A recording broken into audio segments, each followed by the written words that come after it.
Hello, it's Nikki and welcome back. Today I'm talking about vision boards and it's January as I'm recording this, so I think it's a great time to discuss.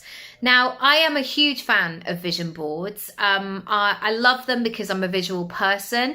I love the act of doing it. It almost feels like you are creating, it feels like cooking to me actually, like putting all the pieces together, mapping things out, going through the process, and then seeing what you can create from that place. Now, I am recording this in January. It doesn't matter if you're watching this in January or later down the line. And I think that the pressure to do everything in January is not a universal thing. There are many people that I know who need to go into January in 2025 very slowly but surely. They don't need that whole life makeover. They're going one step at a time at their own pace. I also know that you don't have to have everything neat and tidy in order to make a change. So some of the most exciting, transformational, bold things that I have done in my life have not been in January. Sometimes they've been a random date in the calendar, and yet I've had that feeling. Move, do this, phone that person, send an email, say enough's enough, whatever it might be. I have done those things and it's been great. So whether or not you are a New Year lover or not, take from this what you will.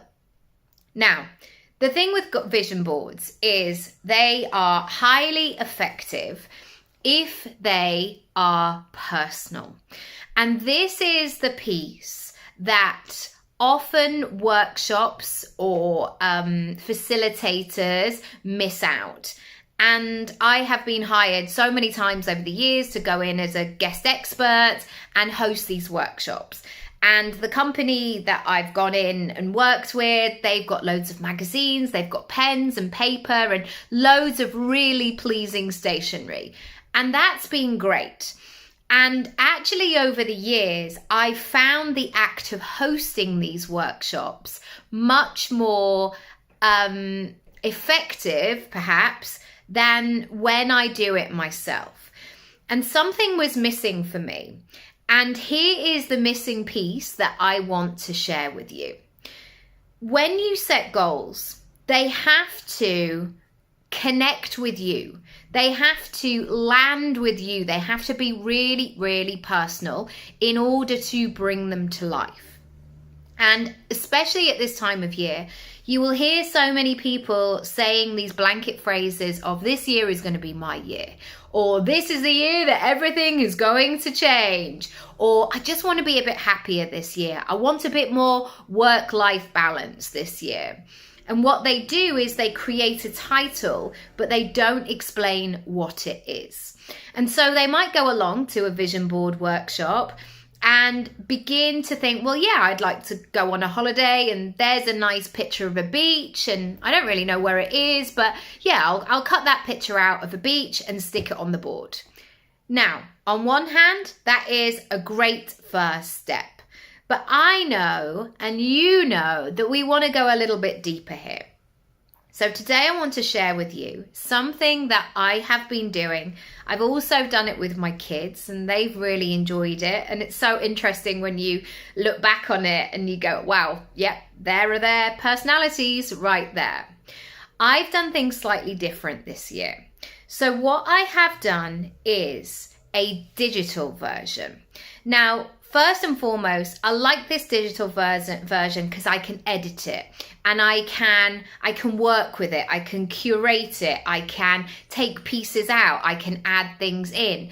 And I also like that fact that it's not limited. It's not just limited to one piece of paper.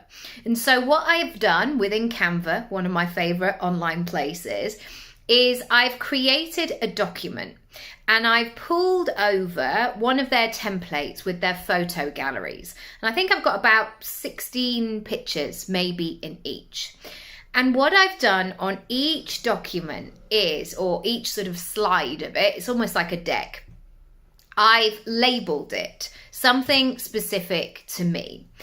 And the beauty of doing it this way is that you can be very specific. So, for example, I know that I want to glow up my wardrobe this year. Me and my partner have been talking about this. Like, suddenly you just feel like you've been wearing the same clothes for ages. It's time. He wants to get some different bits. So do I. And it's time.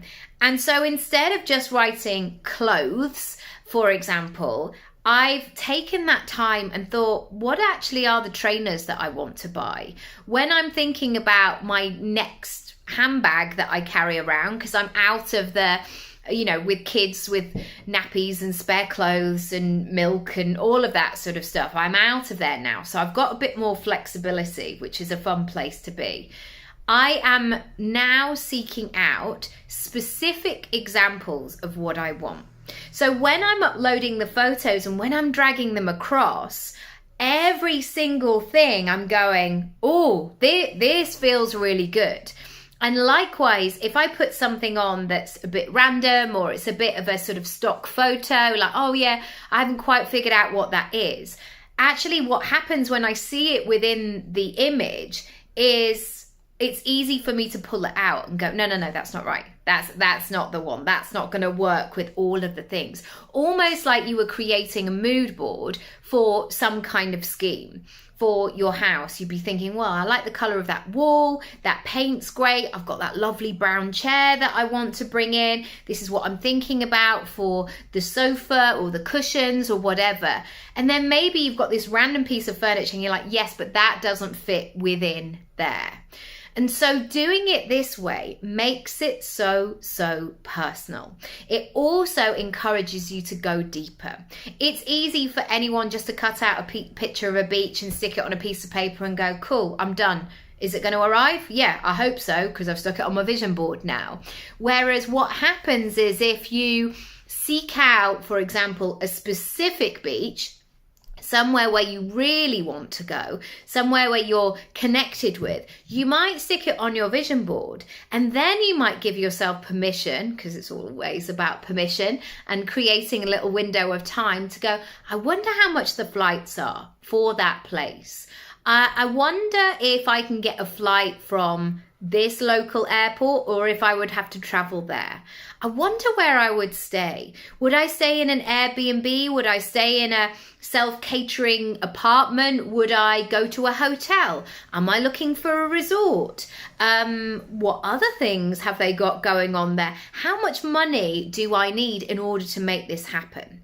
So as soon as you go specific, you then unlock the next pieces of the puzzle. You allow yourself to get into the practical detail. And when you're in that practical detail, you're in momentum and you're moving forward. If you want more help with this, of course, come on over and book a one-on-one strategy session with me. Equally, you can go to my planning section of my website, all about strategy and goal setting, loads of great resources in there. But yeah, get busy. If you would love me to look at your vision board, I would love to see it. Mine is really taking shape. It's got, I'm probably about 70% there. And I'm not putting that pressure on myself for it to be 100% complete. I want it to be a working document, but I'm excited about it. I love looking at it. And I think that is half of it, really, that feeling that you're drawn back to it. You're checking in with it each and every day, rather than writing a few scrappy notes on a piece of paper, shoving it in a drawer and hoping for the best. I want to build a relationship with this vision board and really see it flourish and come to life. I hope that's been useful. Please subscribe and follow, like this video, share it, all of that stuff. You know how social media works, and I'll see you very soon. Lots of love. Bye.